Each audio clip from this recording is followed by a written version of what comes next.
have built, and Mary, you were the one that said that people said we were the best, and I hope that that continues, and that's the way it's viewed.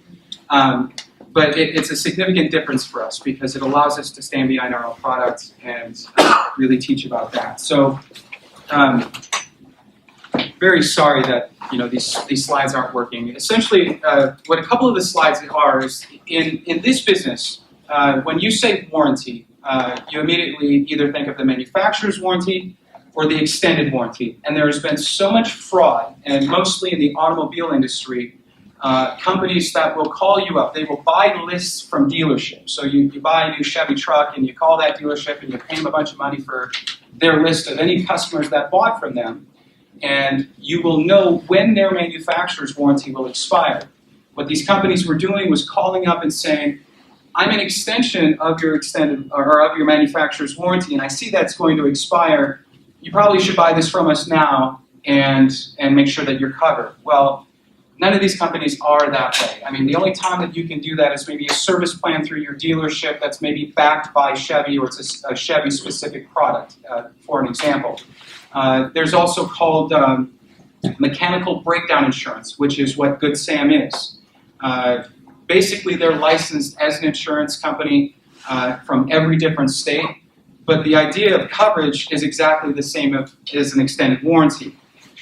Warranty, by definition, is only something that a manufacturer or factory will put on something to guarantee that work or guarantee that the product will work.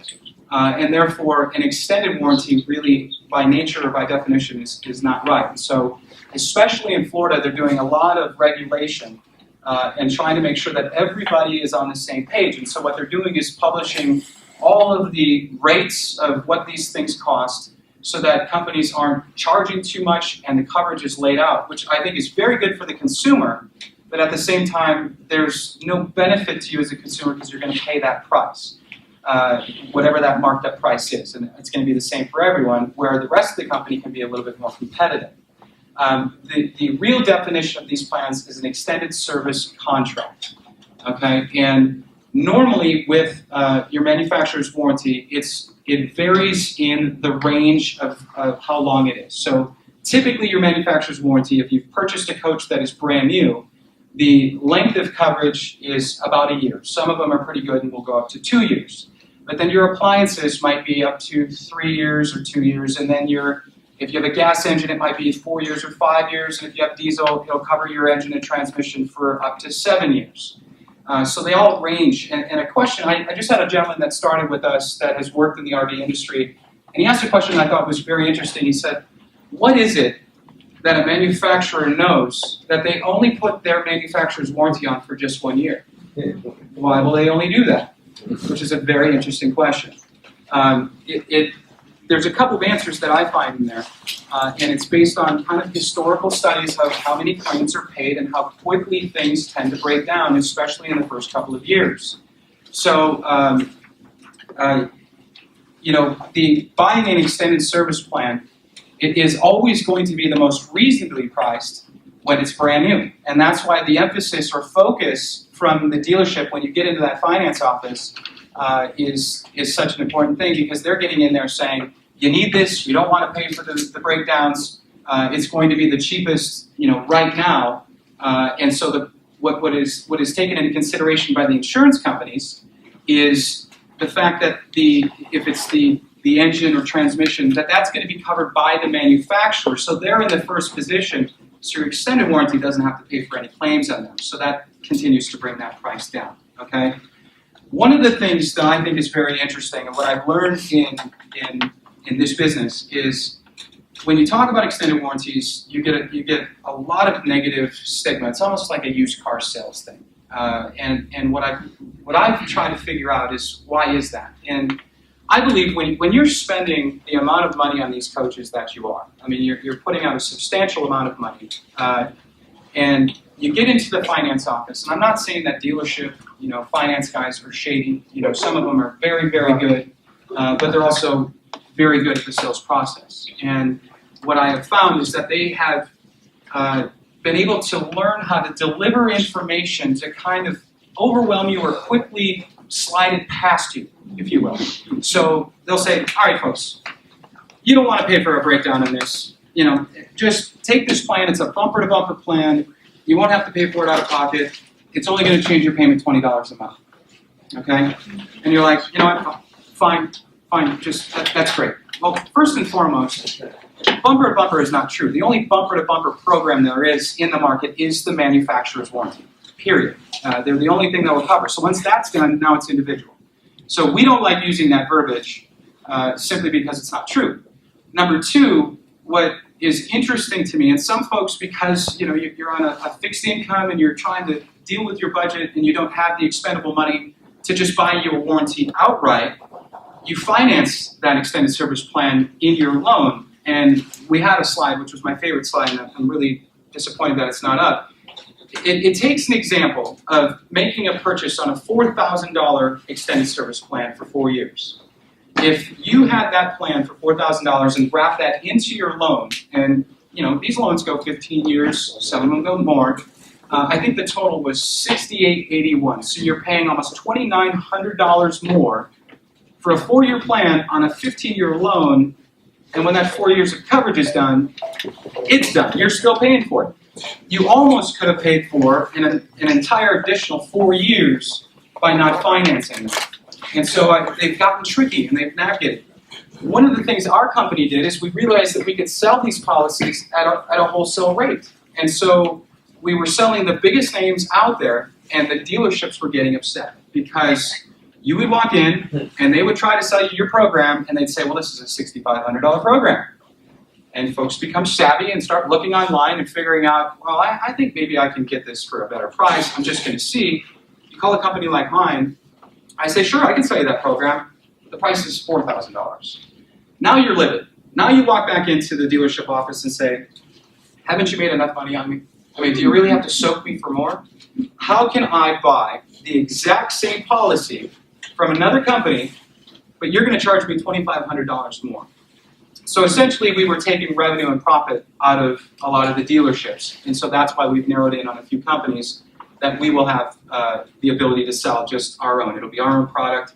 We'll sell it to the dealerships and tell them how to teach it. Now, going back to like the bumper-to-bumper thing, when you get into that finance office, here's the tricky thing. And when I've done research online about companies or like ripoffreport.com or folks that are so upset with the way that their claims process was handled, what I find is when you read further into it, the level of coverage that they actually purchased was never explained to them. So there's so many differences in the type of policies that you can buy. It really is one of these things that as a consumer, we have to be educated. We have to ask the right questions and know what it is and what it doesn't cover. Otherwise, you're going to get stuck paying things out of pocket. And again, it's just going to put a black eye on why would I even have an extended service plan. So the most common policy that is out there and the most coverage is called an exclusionary plan.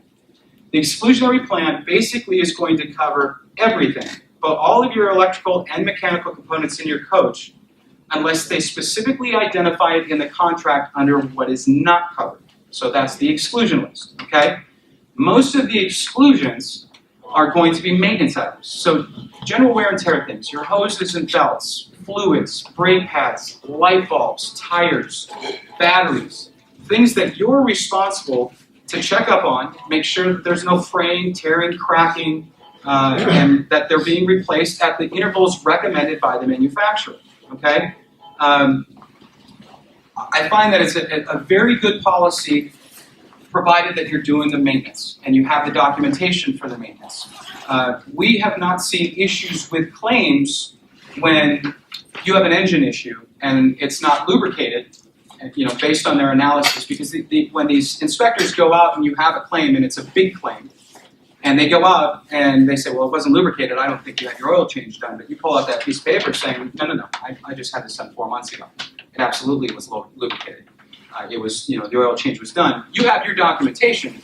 That claim's going to be covered, and what's going to happen is that insurance company now is going to go after the folks that did your oil change to say, you guys didn't put the plug back in, something you did. And interesting, just a little side note, I think the company we met with or had a conference with was like Jiffy Lube, one of the big oil change companies out there. Their number one expense as a company is not payroll, it's not marketing, it's not their overhead. It's insurance claims for engines that have blown up because their techs didn't put the oil plug back in. So, again, there's got to be somebody that's held responsible for this. So these plans do work for you. You just have to have your, your responsibility and do what you need to do. The other things that an exclusionary plan will not cover are things that you would submit to your insurance company. So, say you're camping, you go through a storm. It's, it hasn't been too bad here, but it's been a little stormy. A tree branch falls on your roof, causes a crack, allows water to get in, gets behind the walls, and fries out your electrical system. Now, under the exclusionary policy, it says that it's going to cover all of your electrical components in your coach. But what these companies are trying to do is determine the root cause of the problem. Okay, so if it was a failure of a control board, it absolutely would be covered. But in this case, it was a crack. It was physical damage that caused that crack, allowing the leak to come in, frying out that electrical system. Therefore, you would call your insurance company to report a claim for physical damage, and they should be the one to step up and pay that claim. Okay, vandalism, delamination of paint, glass, those things are not going to be covered under any warranty. There are some companies that are stepping up and will give you glass coverage, but they're individual. We don't see them with a lot of extended service plans. The next most popular policy is called a listed component or stated component plan. So this really is the antithesis or opposite of what the exclusionary plan is. This policy is going to literally list the items it will cover. And this is the one that I think folks get tricked into at the dealership level because there's more of an opportunity to mark it up. It's obviously priced less than what the exclusionary plan is going to be. It's still very comprehensive, and as a finance guy, I can push this in front of you and say, well, look at the list of all this stuff it's going to cover. What happens is, you go in and you have some solenoid on your automatic transmission that's got electronic shift on it. That solenoid goes bad. If that solenoid isn't listed in the exact list of coverage, you're out of luck. It's not covered. And now you're just livid. Why did I just pay thousands of dollars for an extended service plan? And I was told at my dealership that this is going to be a covered component. It says my transmission's covered. But if they don't specifically list it, they're not going to cover it. So again, whenever you get into a situation, you're going to want to know exactly what is and what is not covered. Whenever our company provides a